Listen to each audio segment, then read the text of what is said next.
Hello everyone, and welcome to Advanced Methods webinar, Introduction to Multi-State Modeling, Approaches for Analyzing Population-Wide Health Administrative Data. My name is Anne Greenwood. I'm the Education and Training Lead for Population Data BC, and it's my pleasure to introduce Dr. Rinku Sutradhar, an Associate Professor in the Division of Biostatistics at the Dalai Lama School of Public Health at the University of Toronto. She is a senior scientist and lead of the Cancer Research Program at ICES. Dr. Sutradhar's research focuses on the development of statistical methods for analyzing longitudinal data and their implementation in examining health services utilization over time among cancer patients and cancer survivors in Ontario, Canada. So welcome everyone. Welcome Dr. Sutradhar. Thank you for presenting today. And without further ado, I'll pass it over to you. Thanks again. Great. Okay. Thanks, everyone. So thank you, Anne, for the introduction. And hi, everyone. Thank you for joining. I'm delighted to be here. So I usually teach this class on multi-state modeling at the Dalai Lama School of Public Health. So I'm used to seeing the faces of everyone and interacting with everybody. But today is going to be a little bit different. What I will do is I'll go through the main concepts of multi-state models. And at some point, I'll pause before I get into the details of the examples. And then maybe I'll take a few questions there if you have questions. And if not, that's okay too. We can just continue on. But that's how we'll try to frame this. So first we'll talk about multi-state models, the concepts behind them, a little bit of theory, and then go into the actual examples. So today we're going to be talking about multi-state models and how they specifically apply when we're dealing with population-wide health administrative data. Now, before I ever really get into any type of new modeling, I always like to remind everyone about George Box's famous quotation, which is that all models are essentially wrong, but some are useful. And that's really important to remember, that we're not trying to find the right model, so to speak. We're really trying to find models that will hopefully help us gain some insight into our data and make some useful interpretations. So that's really the key. There are so many ways to model health admin data, and really it should depend on the question that's being asked, the way in which the data is collected, and what we're really trying to get out of it. So all those things should be kept in mind when we're actually developing a model and deciding on which model to use. So today I will be talking about multi-state models, but I will also go through various other ways you could analyze the same data. So just to give you some context around that as well. So let's start off. What are multi-state models? I thought I'd just provide an example here. This example is looking at disease progression among women with breast cancer post-surgery. This example can be found in Biometric Journal from Pewter back in 2006. Now, what they're doing is they're actually looking at progression in terms of cancer recurrence and metastases versus death during that trajectory. So once somebody has surgery for cancer, what basically happens to them afterwards? And these are the different states they're interested in. So local recurrence is a state, local recurrence but plus distant metastases, or just distant metastases, or then death. Now, death is something that's known as an absorbing state because once somebody dies, obviously there's no other transitions that can happen beyond that point. So this is a 5-state, multi-state model where everybody starts off in surgery, and then we're looking at progression into other states. And when I'm talking about progression, I'm talking about speed, how quickly people move from one state to another over time. So this is an example of a more complicated multi-state model. So let's just kind of go back and try to understand, what is the definition of a multi-state model and when are they used? So typically we can use multi-state models when we're examining individual level longitudinal data, where the individual is observed to exist in one of a finite number of states at any given time during their observation period. Now, the states usually represent the condition of the individual. I'm going to focus on medical data, where we're usually looking at health states. So that's going to be the focus of most of the examples. Now, The multi-state modeling approaches, they can be appropriate when we have a process that involves transitions between several well-defined states.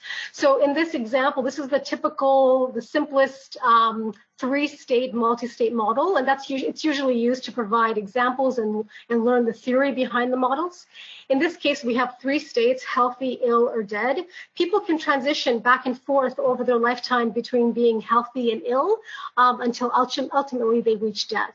So the arrows represent the different types of transitions that are possible, and any state that has no arrows exiting that state is known as an absorbing state, and the states that have arrows that going in and out, they're known as non-absorbing states. Now, again, the states need to represent the status of the individuals. The transitions themselves from one state to another, they're referred to as the events. So somebody moving from the healthy state to the ill state, that would be them experiencing some episode of illness, and that time at which that happens, that would be the time of that event. And again, the arrows need to reflect which transitions are possible. One key word that I've bolded here is instantaneous. The arrows need to represent which instantaneous state-to-state transitions are possible. And usually the way I explain that is, imagine if you had a doctor with you at all times and you were observed continuously. What transitions would they actually see in real time? So if you can't make an immediate transition to a certain state, then an arrow doesn't belong there. Even if you can reach a certain state over a specific period of time, that doesn't mean that you can reach a state directly. So it's really important to think of different health states, which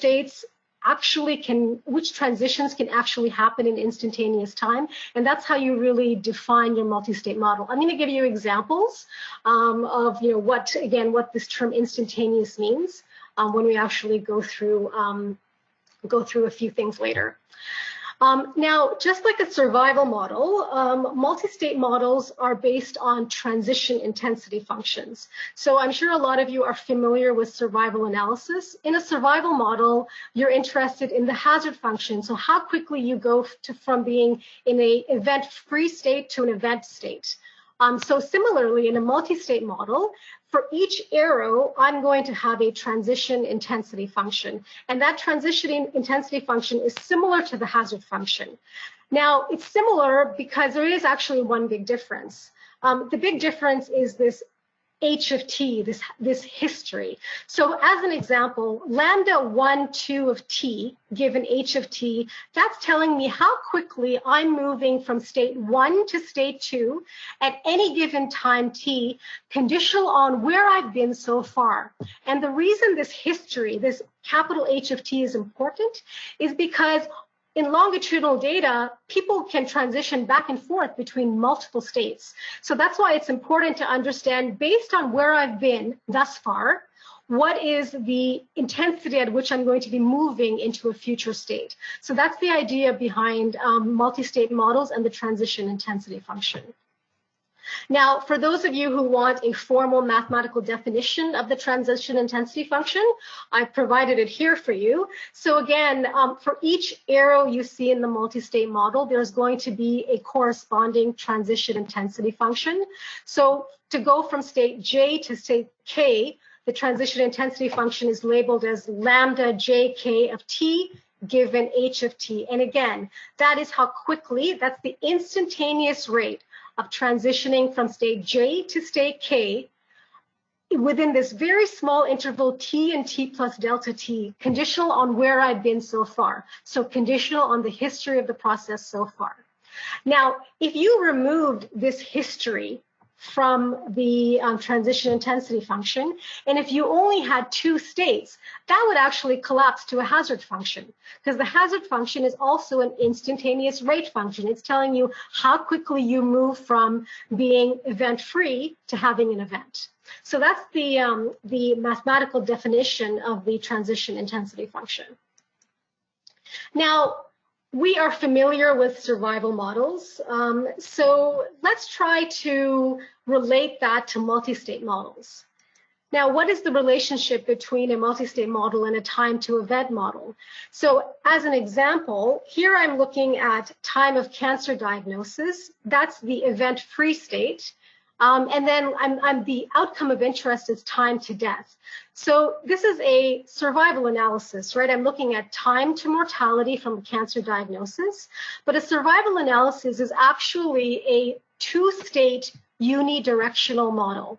So I can think of the initial state being the fact that I have cancer, but I'm event-free in the sense that the event of interest is mortality. So when I'm in the cancer state, I'm not dead, but I could die over time, and that's reaching that mortality state. So again, a time to event analysis is actually the simplest form of a multi-state model, which is a two-state unidirectional model. So that's the simplest way to think of a multi-state model, but that may really help, right? Because if you're looking at how quickly you're moving from cancer to mortality to death, to being dead, that hazard function is the same as that transition intensity function in a multi-state model. So that is the relationship between a multi-state model and a survival model. Now, competing risks models are when you can experience a number of events, and any of those events can happen first. So in this particular example, I have individuals with hydrocephalus. They've received an initial shunt. They can either get an infection, have some type of obstruction, something else could happen, or they could die. So these four states are competing states. So this would be a competing risk analysis. But if you think about it, this competing risk analysis is also can be done under a multi-state framework, where I have the initial state, which is initial shunt, and I have four competing states, which are these four competing events. So a competing risk model can actually be viewed as a multi-state model with one initial state and several mutually exclusive absorbing states. And really the reason I'm telling you all this is because with longitudinal data, anytime I'm interested in the timing of when events happen, you can think of trying to simplify things into a survival analysis context, or you can use all of your data to form something under a multi-state model framework, so you can actually look at not just one event progression from one state to another, but multiple transitions from different states, if you're interested in something like that. Now, multi-state models are also related to recurrent event models. Now, in a recurrent event model, that's when we have the repeated occurrence of a single type of event over time. So as an example, I could be looking at patients who've survived cancer, and let's say I'm interested in ED visits after they've survived cancer. Well, in a recurrent event framework, I could look at the time to the first ED visit, which is T1, time to the second ED visit, which is T2, to try to understand the intensity of ED visits among survivors. But indeed, this recurrent event framework can actually be viewed as a multi-state model framework, where now I have multiple states. The initial state is being a cancer survivor. People can progress to experiencing one ED visit, then to experiencing two ED visits, and this can go on based on how big your data is and how much you're actually observing in terms of the frequency of ED visits. So really, like a multi-state model can be used also to analyze recurrent event data. Another example of how multi-state models are related to longitudinal data, I could have multiple event type models. So as an example, in this case, I'm looking at diagnosis of eye disease. And I could be interested in time to vision loss in right eye or time to vision loss in both eyes. And if that's the case, I could actually create this multi-state model where I have eye disease as the initial state, vision loss in right eye and vision loss in left eye could be other states that are in my multi-state model, followed by vision loss in both eyes. So even data where I have multiple types of events, so not a single event happening over and over again, but even multiple types of different events, that can also be analyzed under a multi-state modeling framework. So I hope that gives you an idea of the variety of ways a multi-state model can be implemented and the different types of data that it can be used for. Now, when you go to code a multi-state model, I usually use R, and R has a lot of functions to code multi-state models. MSM is a common function. I'm not going to go through the code here, but what's going to happen when you have a multi-state model? I mean, you actually obviously can't draw a picture, right, for R so we can understand what the multi-state model looks like. So what we need to do, we need to actually code the multi-state model. And we do that by thinking of the multi-state model as a matrix. And that's what's called the transition intensity matrix, and then also something called the transition probability matrix. And this is a little bit of theory. The reason I'm going over it with you is because it really helps to kind of understand the output later. So it's a little bit painful, but after we get through this one slide, we'll be able to kind of understand what we're going to be doing later. So what I've given an example here of a 5-state model. So this model was used to look at patients with arthritis. So state 1 was a normal joints. State 2, I think, was minor surface erosions, and it keeps going progressively until you reach state 5, which is surgery. Now, so this is called a progressive multi-state model. It has 5 states here, and it's progressive because once you get worse, you can't get better. Now, for each of these arrows, there's a transition intensity function. So each transition intensity function tells me how quickly I'm moving from one state to another. So for lambda 1, 2, that's telling me how quickly I'm moving from state 1 to state 2, that intensity.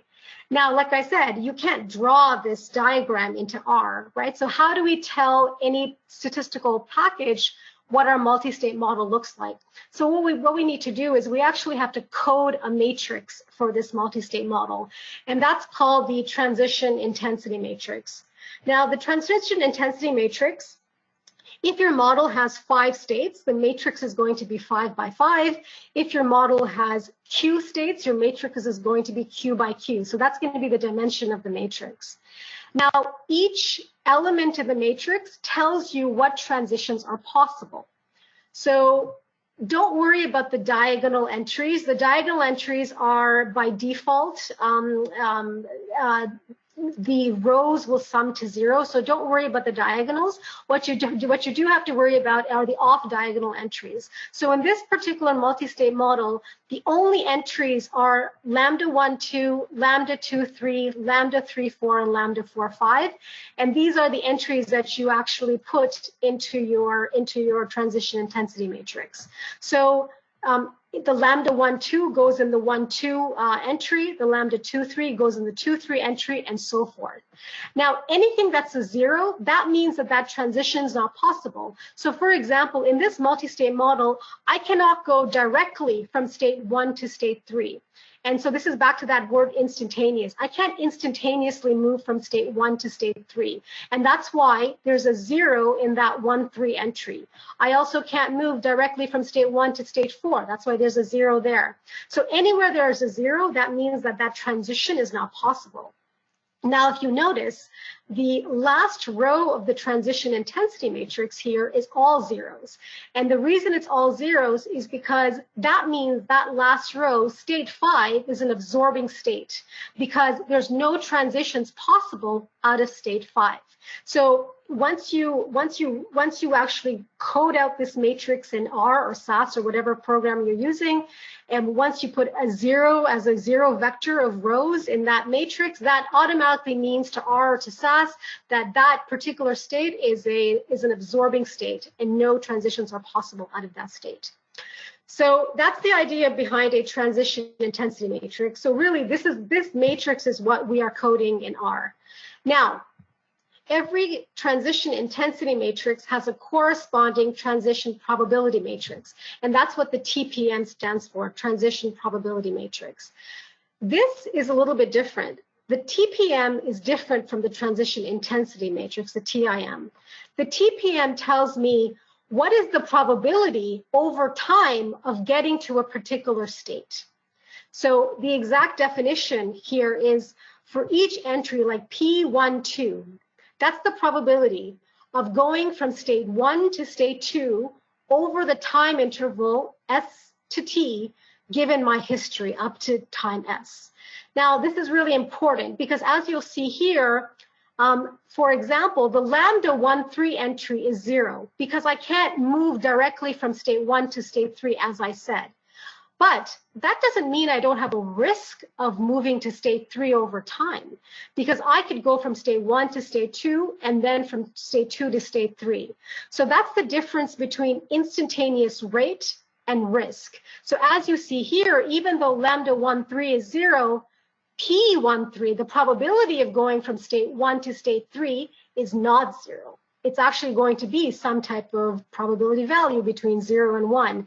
So really, this transition probability matrix is called the risk matrix. This tells us the probability of getting to a state over time, not us getting there in instantaneous time. Whereas the transition intensity matrix, that tells us how quickly we're going to get there in instantaneous time. So this TIM is known as the instantaneous rate matrix, and the TPM is known as the risk matrix. Now, you'll see in the output I'm going to provide you that when you code the multi-state model in R or SAS, it's going to provide you with an estimate of the entire matrix, because it doesn't just estimate these values one at a time. It's using the entire information, so all the individuals, all of the state transitions under this entire multi-state model framework, to get an estimate of all of the transition estimates and all of the risk estimates. So you're literally going to get an estimate of the transition intensity matrix, and you're going to get an estimate of the transition probability matrix.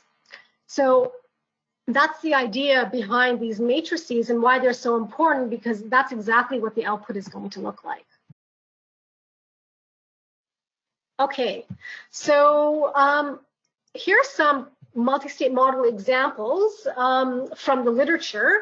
The two examples I'm going to talk about later in detail. I'm going to actually go into the actual output of each of those examples. But here I'm just giving you examples to give you some breadth of how multi-state models are used in the literature.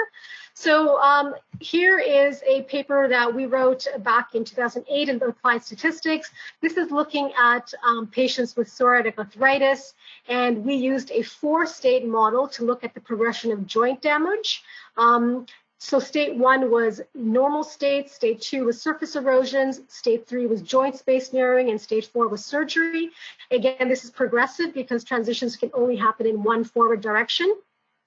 Now, we were interested in how quickly people move between states. So as an example, if I have arthritis and I'm in a normal state right now, what's my probability of having significant joint space narrowing within 6 months or within 1 year? So I can actually get these risk estimates. You can also ask yourself, how quickly will I move between states? Another thing we answered with this particular multi-state model was, if I move quickly from state 1 to 2, does that mean I'm going to move even faster from state 2 to 3? So you can even get a sense of correlation between state transitions using a multi-state modeling framework. So that's what we did in that paper. Now, like I said, multi-state models don't have to be used just with health data. Multi-state models are used in the banking industry. They're used in the social sector. Here's an example of looking at employment versus unemployment using a multi-state model. So this is looking at periods of employment.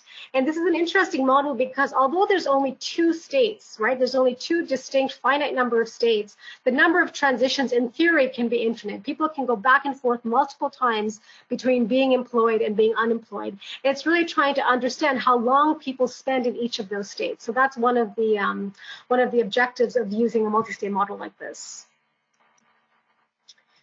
In this example, we used multi-state models to look at trends in hospitalizations among individuals who survived colorectal cancer compared to matched controls.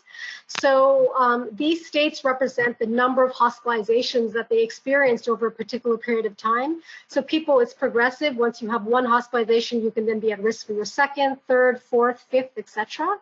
And from each of those states, you can reach death. So we wanted to understand if survivors of cancer actually had a higher intensity of hospitalizations compared to individuals who have never had cancer before.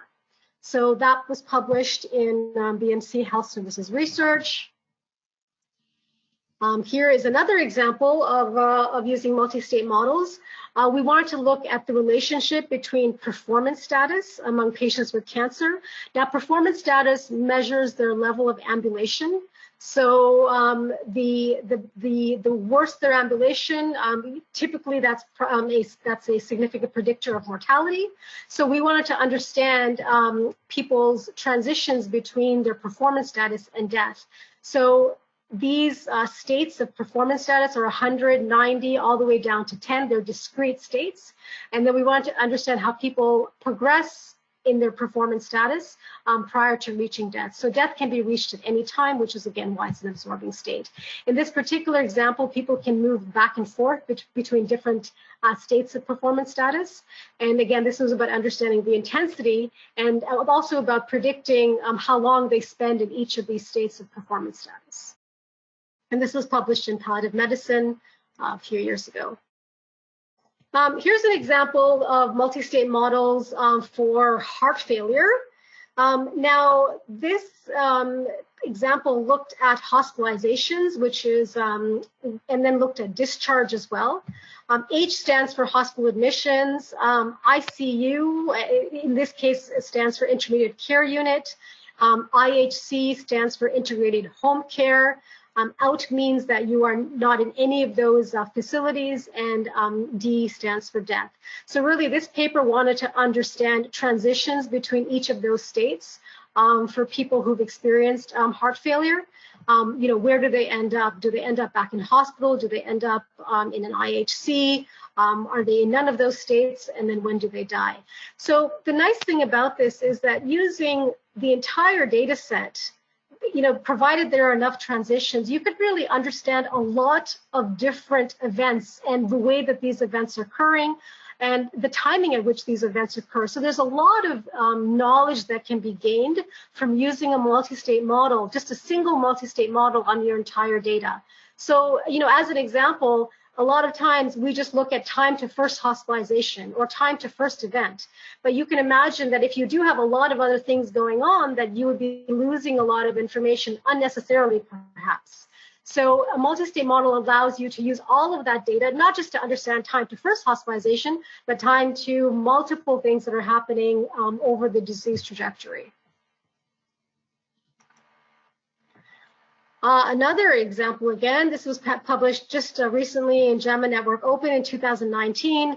So here they looked at individuals with prostate cancer and tried to examine time to metastatic clinical failure, which was stage 2, or death occurring, which is stage 3. So really they used a 3-state model to understand this progression. So you can imagine that if you only looked at time to CF, to clinical failure, then that would just really be a simple survival analysis because you only have these 2 states. But the idea is they also wanted to understand time from clinical failure to death. They also wanted to understand time from not having clinical failure to death. So if you want to do all of this in one shot, it's really it could be very beneficial to really open your framework up to incorporate a multi-state model so that you could actually look at all transitions altogether. Okay, I'll take a little break after this. I'm just going to go through something called the counting process data structure. Now remember that in a multi-state modeling framework, you actually have longitudinal data. So you have multiple events that are happening over the trajectory of the individual, but that can lead to some challenges, right? How do you actually frame your data so that you can actually run a multi-state model? Well, we use something typically called a counting process data structure, and that's known as the long format data structure. And that's really helpful in setting up our data. So what happens is every time that there is a transition to a particular state, you have another line of information for that individual. So in a survival analysis, you would only have one line of information per individual, and that line would represent the time of the event or whether or not they were censored at that time. But in a multi-state model, you have many, many lines of data per individual based on the number of transitions that they actually experienced. Now, the beauty of the counting process data structure is that not only does it allow you to deal with multiple events of the outcome over time, but it also allows you to easily incorporate time-varying characteristics. Because now that you are making this longitudinal data structure, you can also update covariates over time. So it also allows you to do that. But a really good read for trying to understand the counting process data structure is the paper in Statistical Methods for Medical Research in 2009, the one that I've written here. It's on multi-state models for analyzing time to event data, but they really provide a really nice breakdown of how to actually structure your data, and they also go through various types of multi-state models, including like a simple survival analysis. So that's also something to keep in mind. Okay, so I'm going to go into details of one of our, or two of our projects using multi-state models with the health admin data. But I think what I'll do is, I know I covered a lot very, very quickly. I think I'll just stop here for a minute or two, and please let me know if you have any questions, and I'll be happy to address them. We have a question. What R packages do you use? Right. So there are multiple packages in R. I use the package MSM. So that's the package that is used not only to get estimates of the transition intensity matrix, but it also provides estimates of the transition probability matrix. I'm going to show you some output using the package MSM. Another package is MState. I don't use that as much. The reason I use the MSM package is that it also allows for dealing with intermittent observation. I'm going to talk about that as well. That's when we have observation where we don't have complete data because we're not following people continuously over time. Like people are coming in for visits only, let's say, to the clinic, and that's when they're getting measured for their event status. So that package is also useful for dealing with intermittent observation. The other package is the Cox-PH package, which a lot of people are familiar with. Now, the reason you can use the Cox-PH package is if you assume Markov assumptions. I didn't get into Markov assumptions here, but if you assume that the history is not that important, the Cox-PH function is also open for use for dealing with multi-state models. And what it does is it provides you relative rates of how quickly people progress for a particular state transition. Let's say if you're a female versus a male. So it does it based on different profiles of covariates. That's what it's comparing. So Cox-PH, MSM, and MState in R. Great. And another related question, is using R recommended over SAS?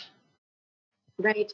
So I'll tell you, R has a lot of important features in their packages.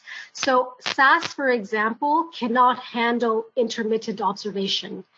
And that can be a really important thing when you have health administrative data. If you have continuous data, and you're following individuals continually and you know exactly when events happened, then SAS can be used. But again, keep in mind, if you have any type of limitation in your data that you need to address, such as intermittent observation, SAS can't even handle that kind of data. Now, the other disadvantage to SAS is that it doesn't easily allow for creating a longitudinal data structure, whereas R does have data splitting packages, so you can actually go from wide format to long format. If someone knows of SAS that knows that SAS can do that, I'm happy to be told differently. But as far as I'm aware, R is very user friendly for actually creating a counting process data structure and for dealing with those tricky limitations that we usually see with health admin data. Thanks. We have another question. Do we only use multi-state model when we have many time points? What about clustered and or correlated data? Right. So that's a different concept. So multi-state models should be or can be used when you're interested in transitions between multiple states, so multiple types of events, let's say, or multiple events of the same type. Now, correlation is something that's a little bit different. You can have multi-state models that are correlated. So for example, I can look at, so let's say I have a twin study and I'm looking at progression of disease among twin 1 versus twin 2. Now, each of those twins may follow a multi-state model for their disease progression, but in fact, their transitions may be correlated. So correlation is a little bit of a different beast that can be captured under a multi-state modeling framework. Now, if we're just talking about longitudinal data with repeated measures, and you just want to account for correlation, that's fine too, but you're doing something different. So correlation is, I don't want to merge the two. They're actually answering different questions. You can definitely have a case where you have multi-state models and you have correlation, and you deal with both in the same framework. So I hope that helps.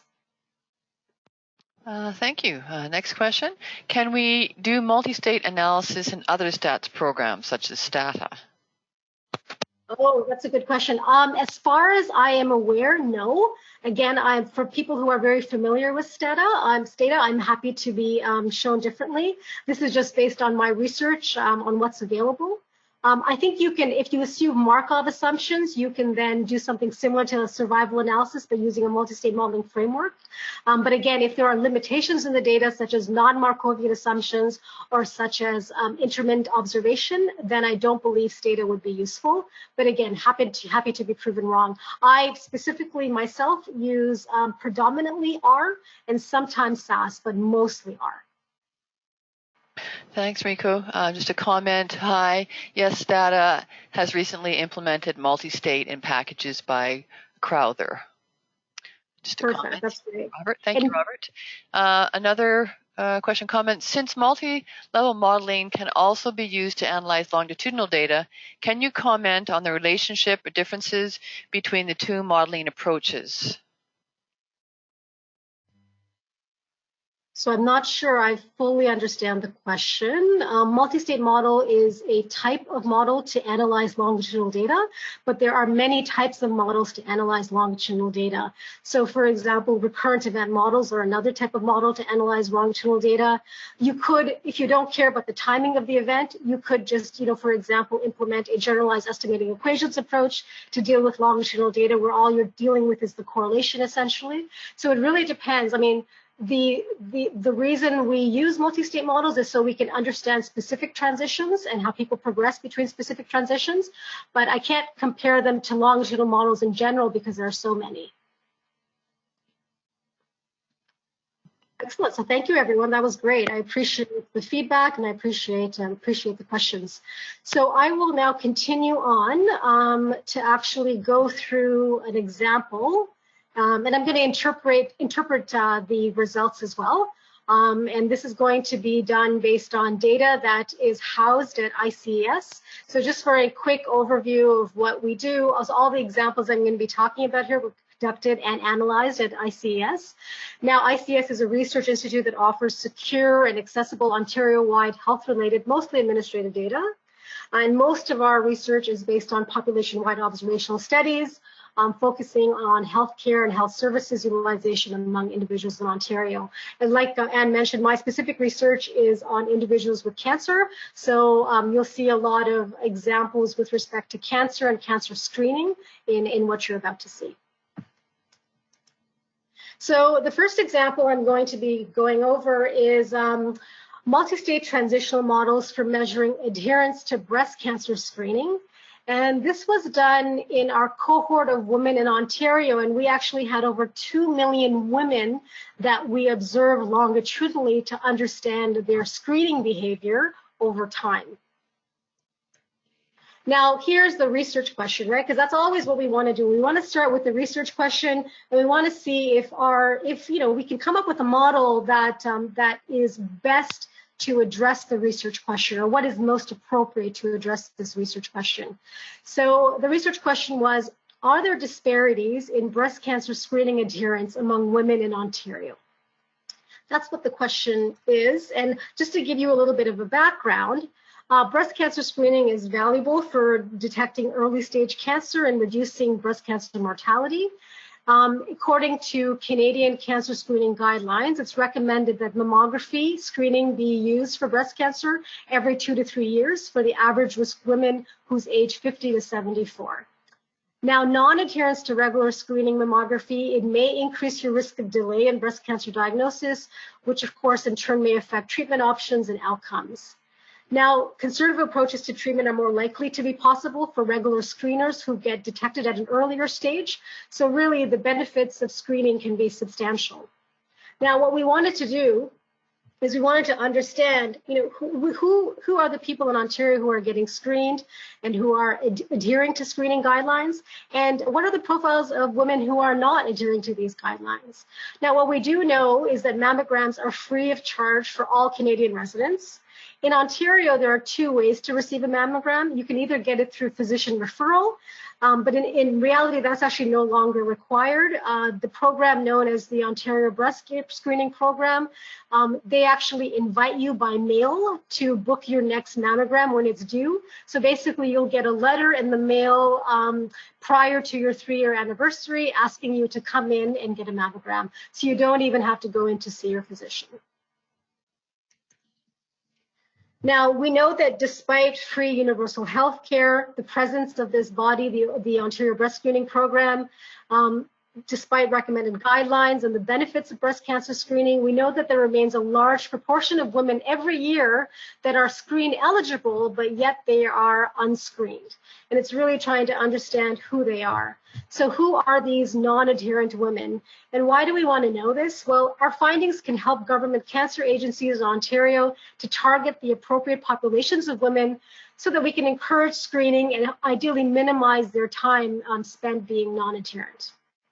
So that's really the motivation behind this work. And now I'm going to go through prior approaches for dealing with examining breast screening adherence. There are so many ways, like I said, when you have longitudinal data to deal with screening adherence. And we kind of look through the literature to look at the different ways that it's been done. So I'm going to go through multiple ways to look at it. The reason I'm doing this, it really gives you a good picture of, when I have this kind of data, what are the different angles I can actually view this data, and what are the different things I can get out of the data?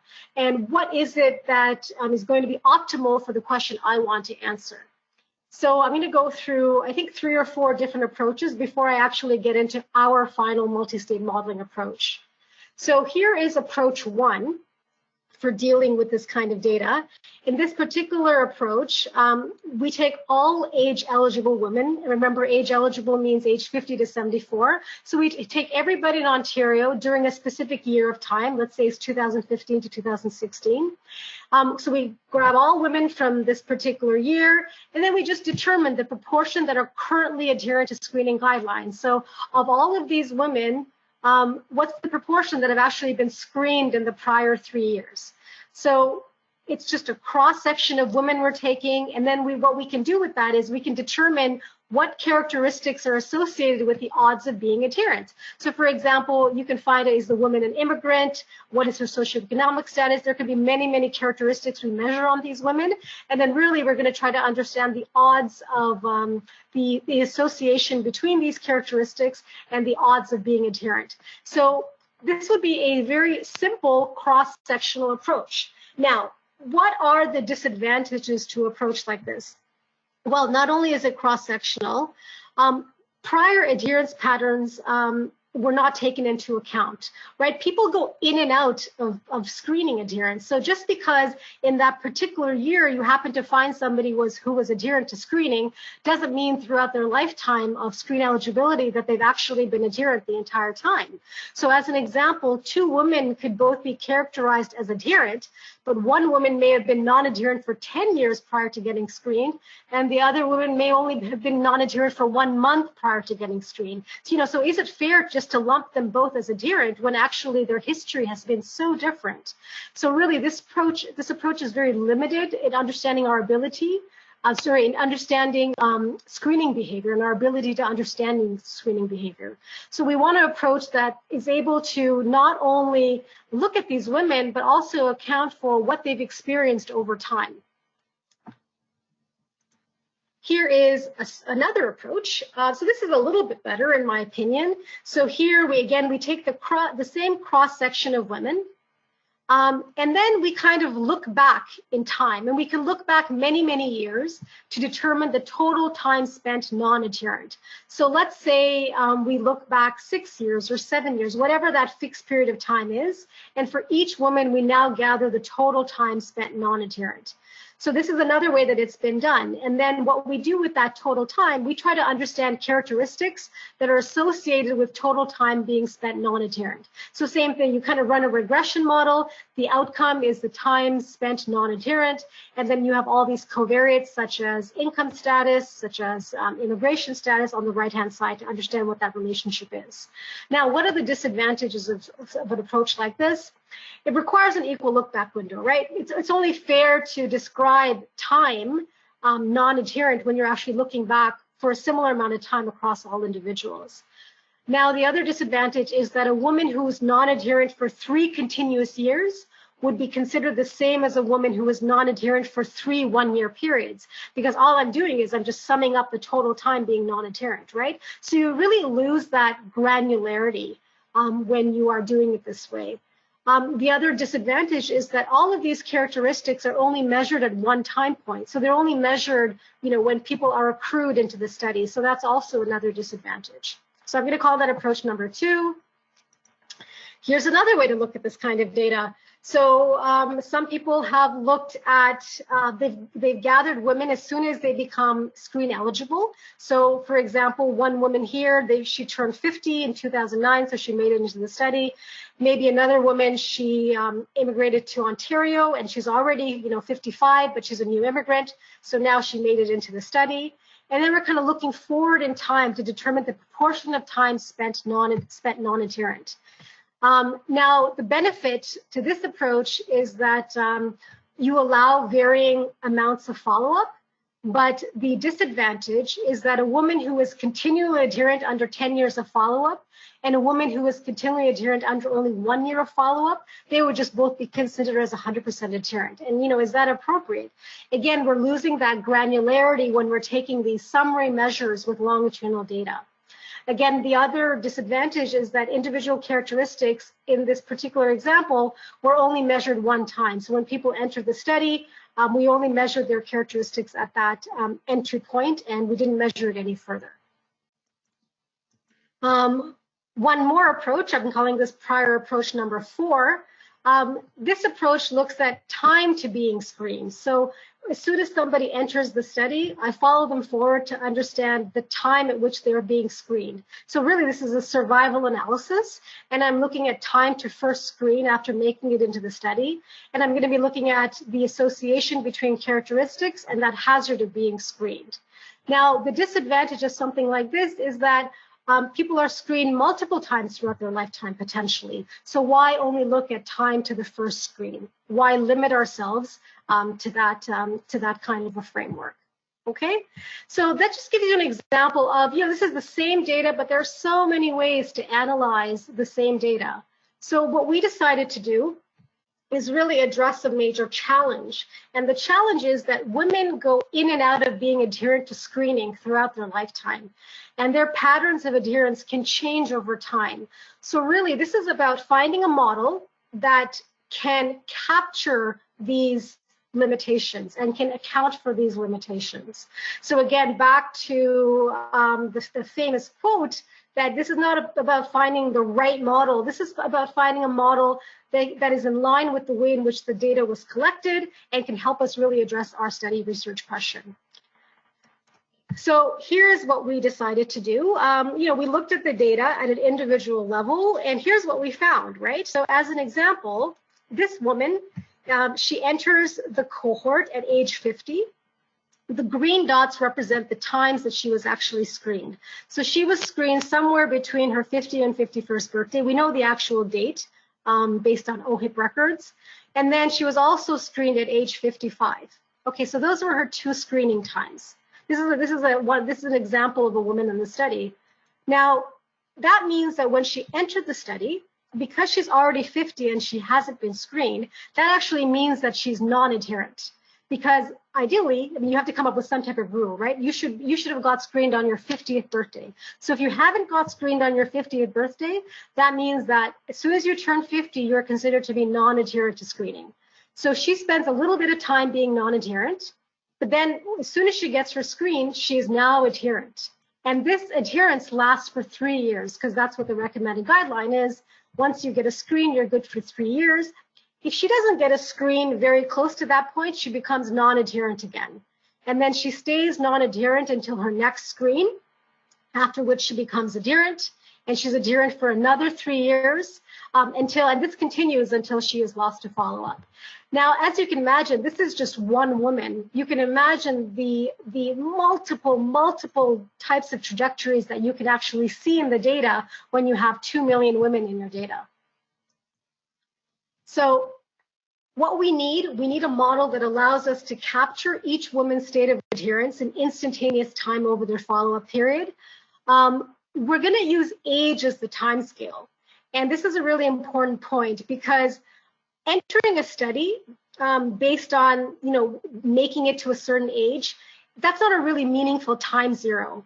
So what we want to do is we want to compare everybody with respect to age. So we can make age the time scale and actually create our multi-state model in terms of age itself.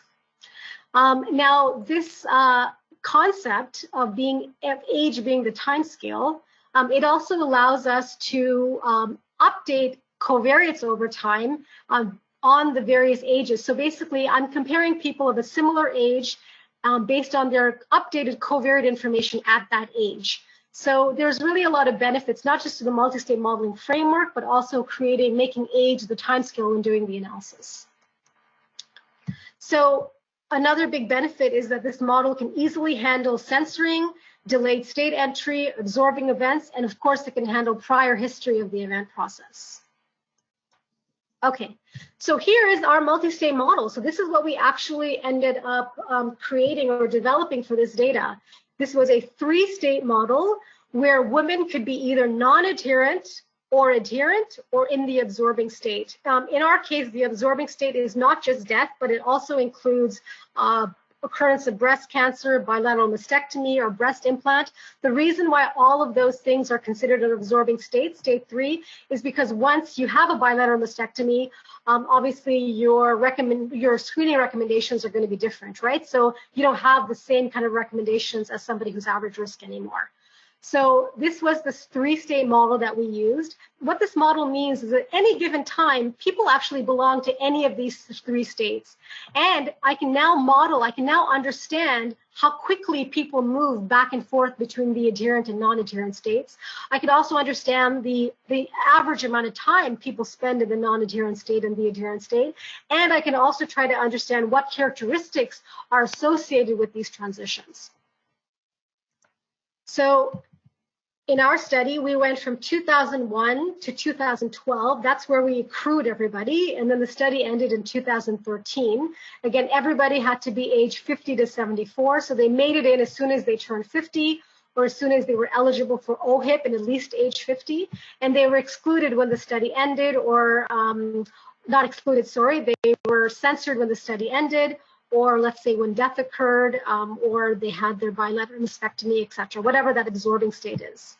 So what were the outcomes? The outcomes were the times of transition between states over the duration of follow-up. We used age as the time scale, and I've explained why. Now, what I want you to note is that everything in red here, those are all the characteristics we captured, but not only are they characteristics captured at baseline, they're actually updated on an annual basis. So every single covariate that we measured was time varying.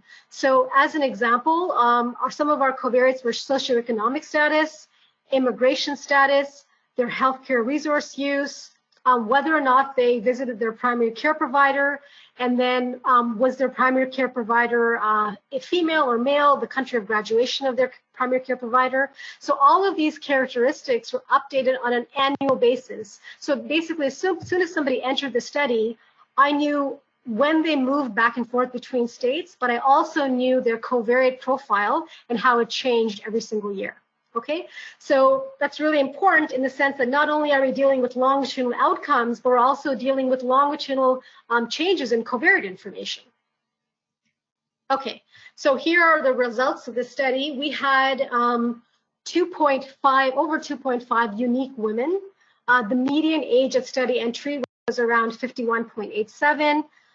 We actually had over 2.2 million transitions from the non-adherent to the adherent state that we saw, and there were over 2.8 million transitions from the adherent to the non-adherent states that we saw.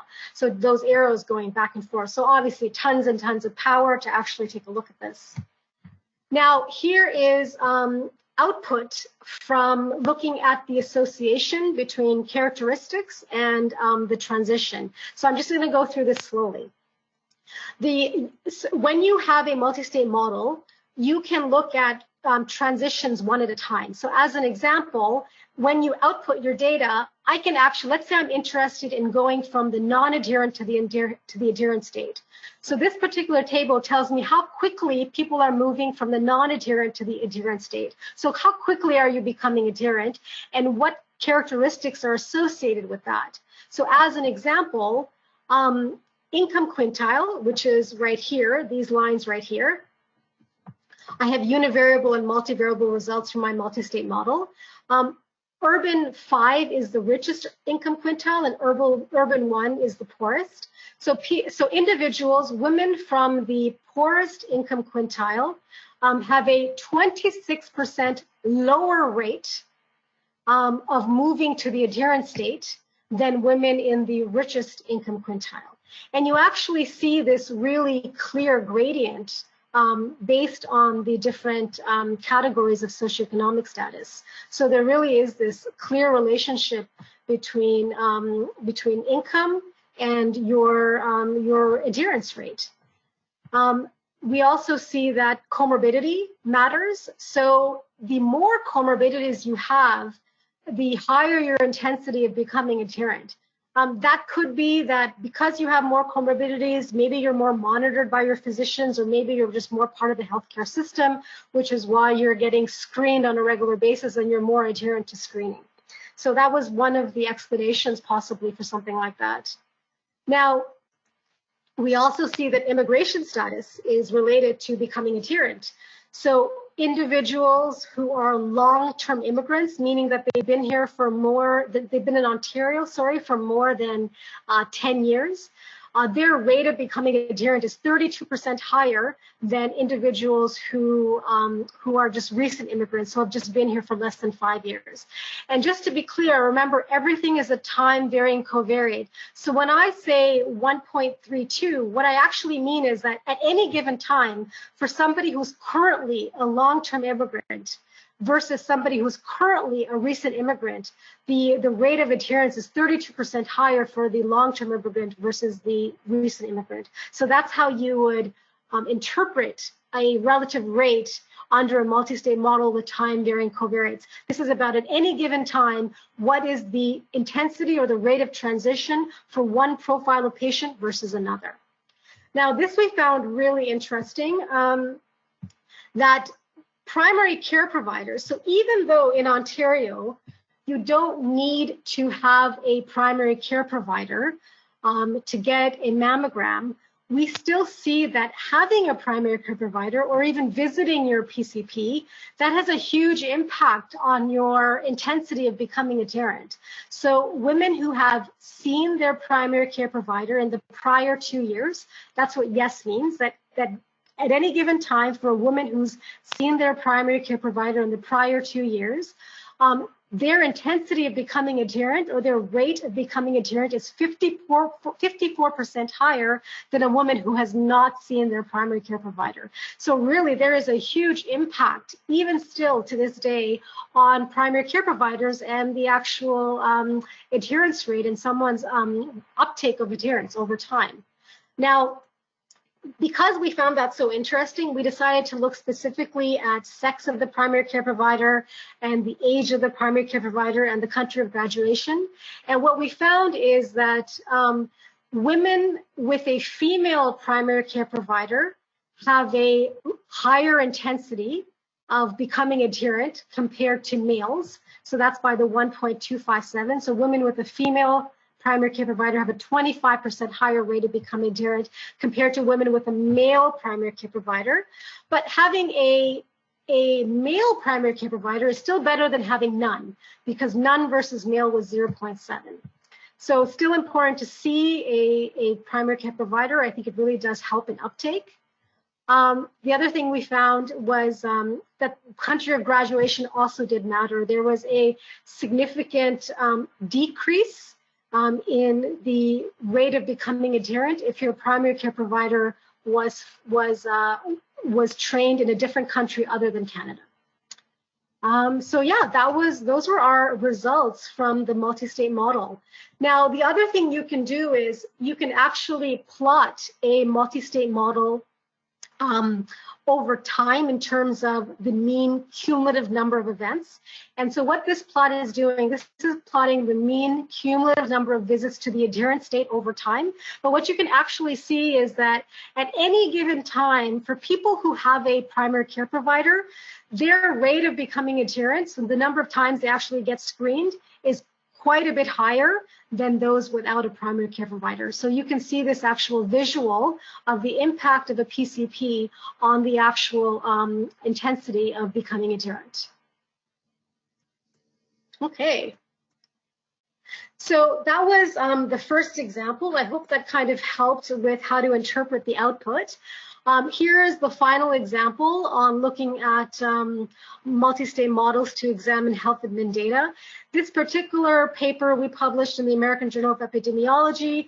This was looking at performance status among patients with cancer and trying to understand progressions in performance status and how interval censoring matters. So I'm going to get into all these concepts in a second, but just to give you some background. Since 2007, cancer centers in Ontario have began systematically collecting performance status scores in cancer patients throughout Ontario. Now, this is a validated tool. It's known as the PPS, and it's used to assess for performance status.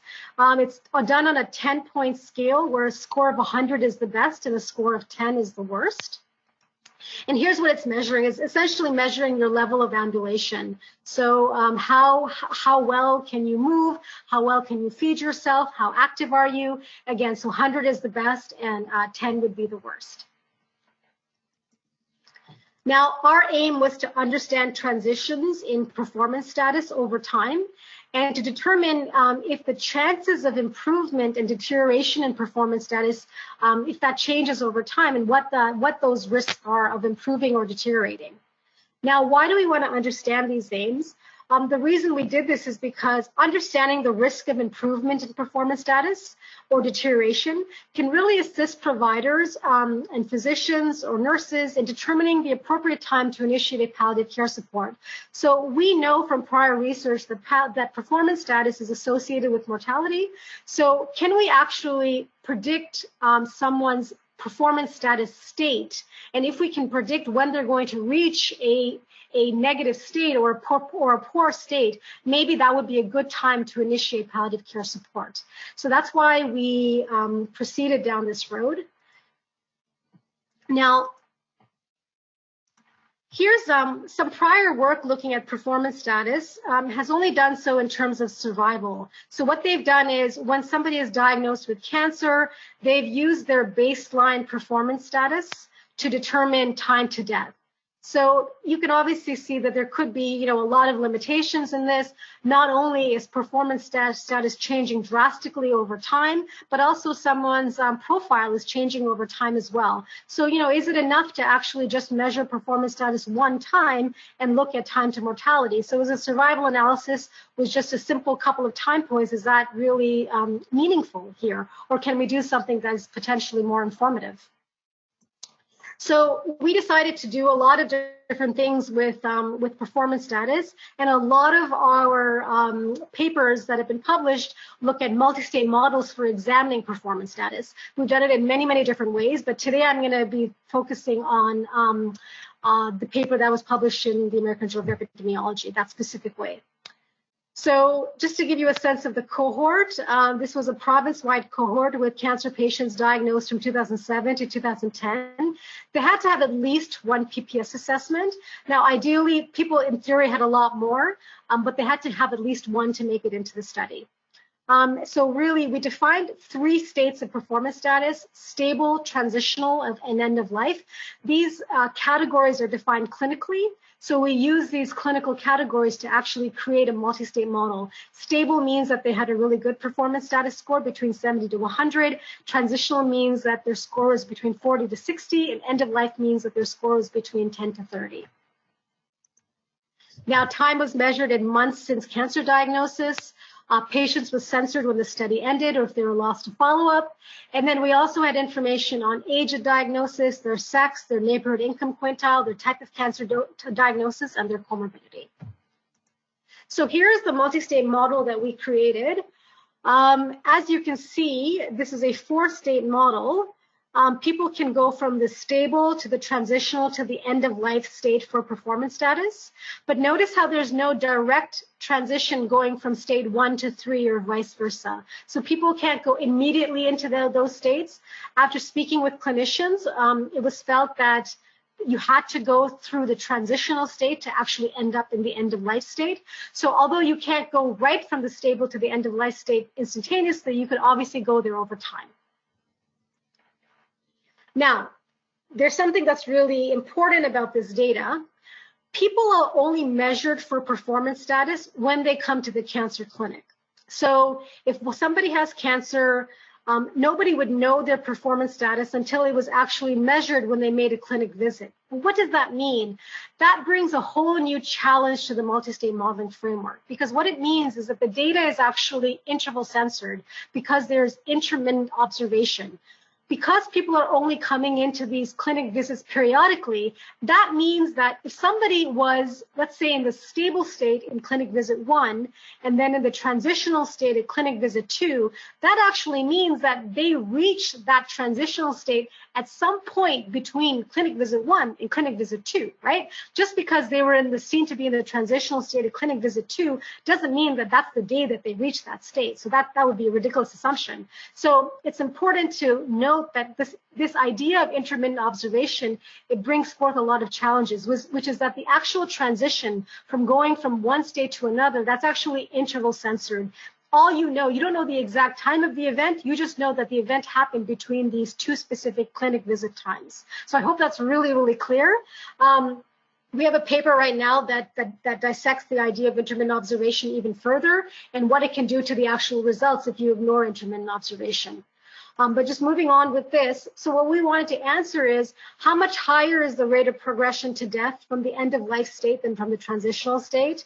For somebody who's in the end of life state, what's the chance of them improving in the next 6 months? Do they have a probability of actually improving, or are they going to die within the next 6 months? Then we also wanted to know how much time people spend in the end of life state before dying. And the reason we want to know that is, if the time that people spend in this end of life state is really, really short, then maybe we're waiting too long to introduce palliative care. Maybe palliative care should be introduced even before somebody reaches the end of life state. So that's something to keep in mind as we go through this. Now, in our particular study, there were a total of 11,342 patients. We had over 70,000 performance status assessments. Majority of the patients received 4 or more assessments during their follow-up period. Of the 4806 that ended up dying, nearly half were last measured to be in the transitional state before dying. So people were basically, they could be moving back and forth between that last measurement. And that's really, and this is what this multi-state model will do. It'll try to account for the fact that that data is interval censored and there's intermittent observation. Now, here is what the output looks like. So this is the actual estimate of the transition intensity matrix. So we covered what this was before. So this tells us how quickly people move from one state to another over time. Remember, this is not the risk matrix. This is the instantaneous rate matrix, which is why you can have values that are not between 0 and 1. Now, once a patient is in the end of life state, the rate of progression to death is 10 times higher than the rate of recovery to the transitional state. How do I know that? Okay, so the rate of progression to death for somebody in the transitional state, that means I'm going from transitional to death.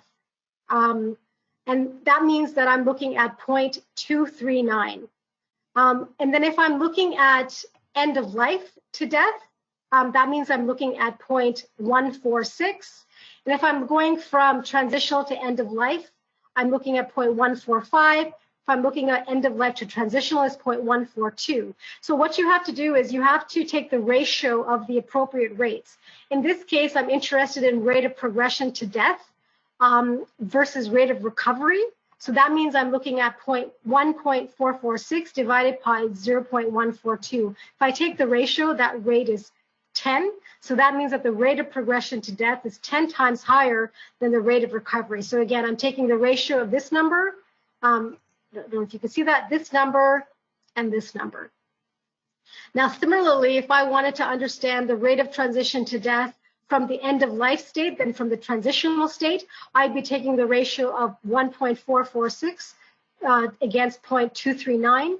And what you can see is the rate of transition to death is 6 times higher for somebody who's in the end of life state than from the transitional state. So really, once you're in the end of life state, you have a very, very high likelihood of reaching death within the next 6 months or so. Now, here is the actual transition, the transition intensity matrix. If I am interested in understanding the risk of death within 1 month. So in this particular interpretation, what this means is every single entry tells me if I start off in a particular state, what is the probability of ending up in the final state over a 1 month period. So this probability over 1 month, I can also obtain it over 6 months or 1 year. It's up to you. The user defines how long that prediction estimate is. So in this particular example, a patient in the transitional state, so somebody in the transitional state has a 10.9% chance of being in the stable state by the end of the month. And they have a 5.3% chance of being in the end of life state by the end of the month. And they have a 24% chance of being dead at the end of the month. So this, again, this is telling me, given my current condition, right, this is where I'm starting, what is the probability of ending up in any of these states over a 1 month period of time? And again, I can do this over a 6 month period of time, or over a 12-month period of time. Now, what else I can gain from this is that the probability of dying at the end of 1 month is 0.8% for a patient in the stable state versus 73.5% for a patient in the end of life state, right? So I'm comparing this 0.008 against the 0.735. So really, I can try to understand what all the relative risks of transition are over various time periods based on what my current state is. And then I can do it over 6 months, like I said. So this is my estimate of the transition probability matrix over 6 months. So here, a patient who's in the end of life state, they actually have a 2.7% chance of experiencing an improvement in performance status at the end of 6 months. So here's the end of life state, this particular row of information. Somebody who's in end of life, they can actually improve. That would be 0.019 plus 0.008, which is the 2.7. But chances are, if you're the end of life state, in the next 6 months, your probability of dying is actually 97.2%. So I hope that's clear. That really tells you, again, what these risk estimates are and how they change over time. But what I also want to show you is this table. This table tells us how long somebody spends in each of the states. So why this table is really useful is because we want to know how long people are spending in the end of life state before dying. So as an example, in the entire cohort, what we see is that the entire cohort on average spends 0.63 months in the end of life state. So that means they're spending roughly 3 weeks only in the end of life state. And what else do we know from the prior matrices? We know that the probability of death is actually highest after you've reached the end of life state. So you're only spending 3 weeks there, and chances are after that you're going to be dying. That's the next state you're going to be moving to. So what this really tells us is that waiting until a patient reaches the end of life state to initiate palliative care services means that they would really not be receiving palliative care until days before death, right? They would only really have 3 weeks to survive anyway. So really, this really drives home this policy question of, should we be introducing palliative care services earlier on in the disease trajectory? So maybe when somebody reaches a transitional state is a more appropriate time to review options for hospice or end-of-life care. We know that people in the transitional state, they spend about 2 months there before actually moving on to another state. So maybe that's a better time to introduce palliative care services rather than waiting for the end-of-life state. So this just gives you a sense of the survival probability from each of the other states. This is just good for a visual. You can clearly see here that your survival probability is lowest for those in the end-of-life state. So in state 3, it's at the very, very bottom. I'm just kind of moving on because I know my time is almost up, but remember what I said at the beginning, that intermittent observation plays a really big role here. And we actually redid the analysis by incorrectly assuming that, by pretending we don't have intermittent observation, which means pretending that the times at which people went to the clinic, that those were the actual event times. And what you can actually see is there's actually a big difference. Here are the results for the transition probabilities if you assume intermittent observation, and then here are the results if you assume complete observation. So you actually see that there's a discrepancy between these results.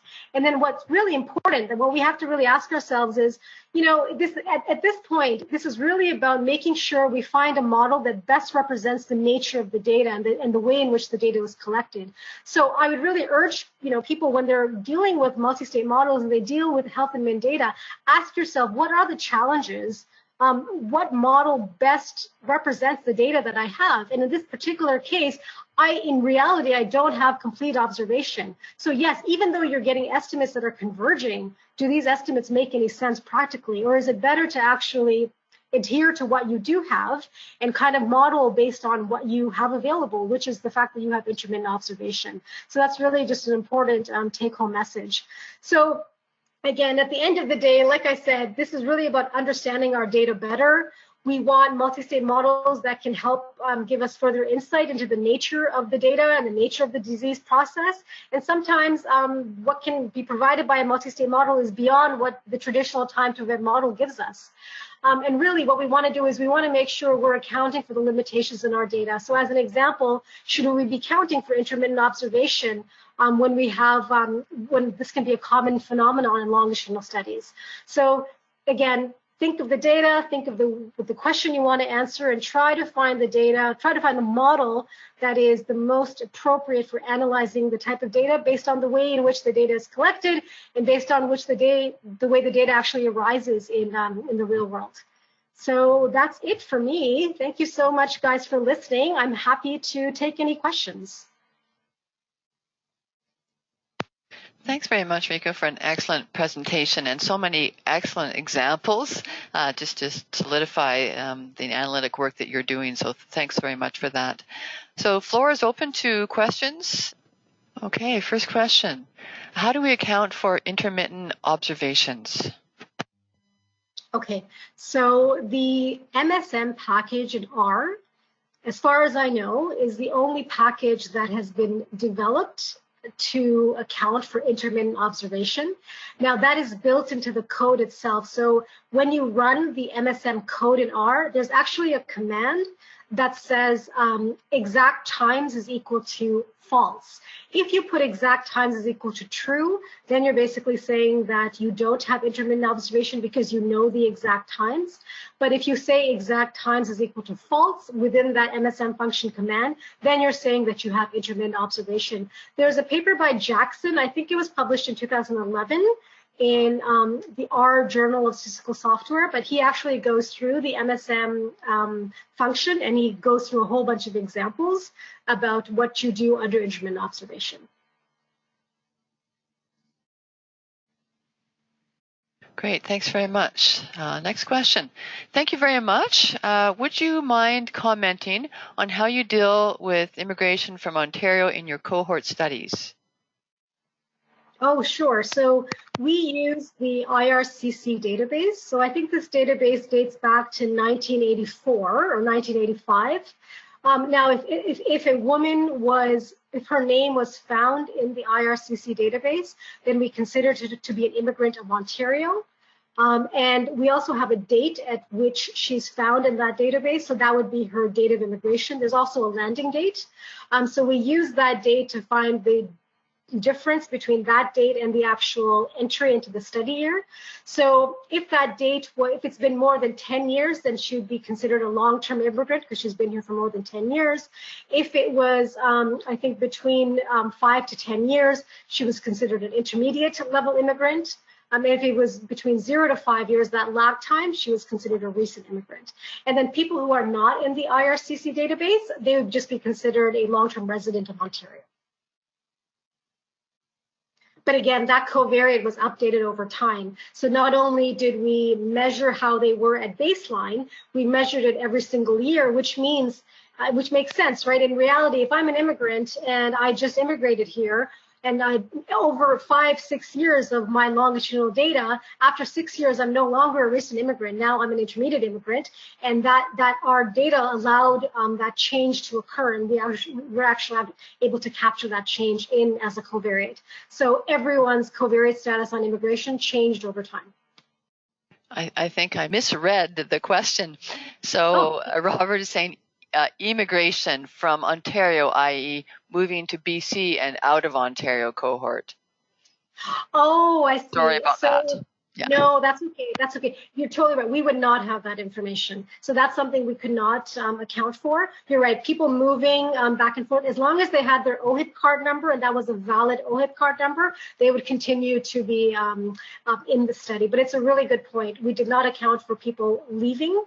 As soon as they left for long enough that their OHIP number was no longer valid, then they would leave the study. But you're right. There could be many years in there where they're going back and forth, or they're living in BC and not living in Ontario. But yes, we did not account. We could not account for that. Great, thank you. Next question. Thanks for your presentation. The models in your examples are parametric or semi-parametric? Okay, so you can do these models both ways. The models that we implemented here are semi-parametric. Most of the time we are looking at these relationships between covariates and the events. So we did it under a semi-parametric framework. You can definitely apply a parametric framework as well. You could also even do a piecewise constant framework where the transition intensity function is non-parametric to a certain degree. So you can do create different pieces for that transition intensity function to try to see how it's actually changing over time. So all those options are available, but for us, we did it the semi-parametric way. Great, thank you very much. Next question. Thanks for your presentation. You mentioned earlier you can use Cox-Page, yes. That's right. When you assume Markov, does the MSM package in R not require the Markovian assumption? Right. The MSM package does require Markovian assumptions, but you can incorporate the history as a covariate. So, okay, so just to be, and I know I didn't touch on this very much, but the Markov assumptions assumes that the history is no longer important. That can be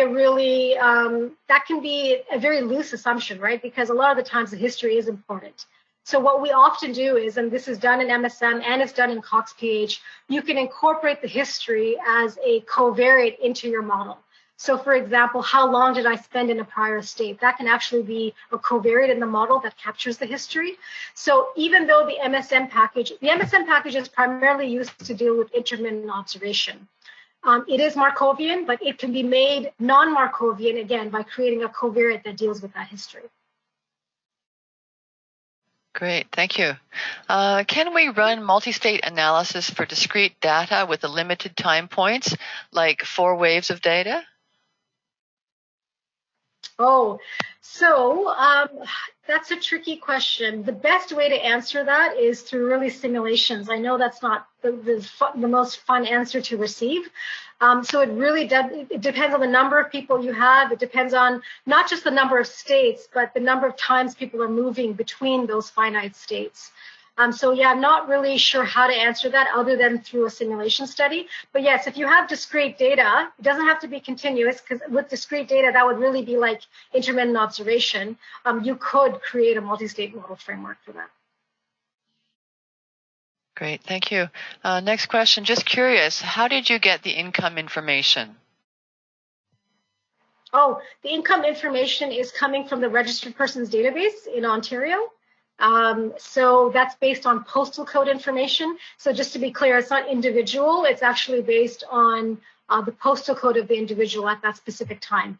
We did allow people to move between postal codes. So if they had moved throughout the course of the study, we would be able to capture that revised income. But again, not specific to the individual, specific to the neighborhood.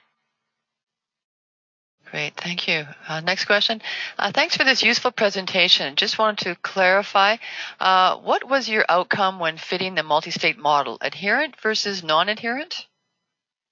No, the outcome is the actual times to each of these events. So for adherence, it's going to be time to becoming adherent, to time to the screens.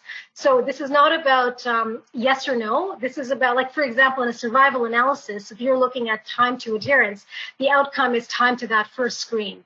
It's not whether or not you got screened. So this is really about measuring the intensity when it's happening. It's about speed, the intensity. I hope I'm explaining it properly. Thank you very much once again, Riku, for an excellent presentation. Thanks everyone for attending. I know there's a lot of value in these presentations, and really appreciate, as we've just discussed, resources and additional content or direction for people to get more information. That would be great as well, Rinku. Thanks for offering that up. No problem. Perfect. Thanks, everyone. Thank you. Yeah, bye for now.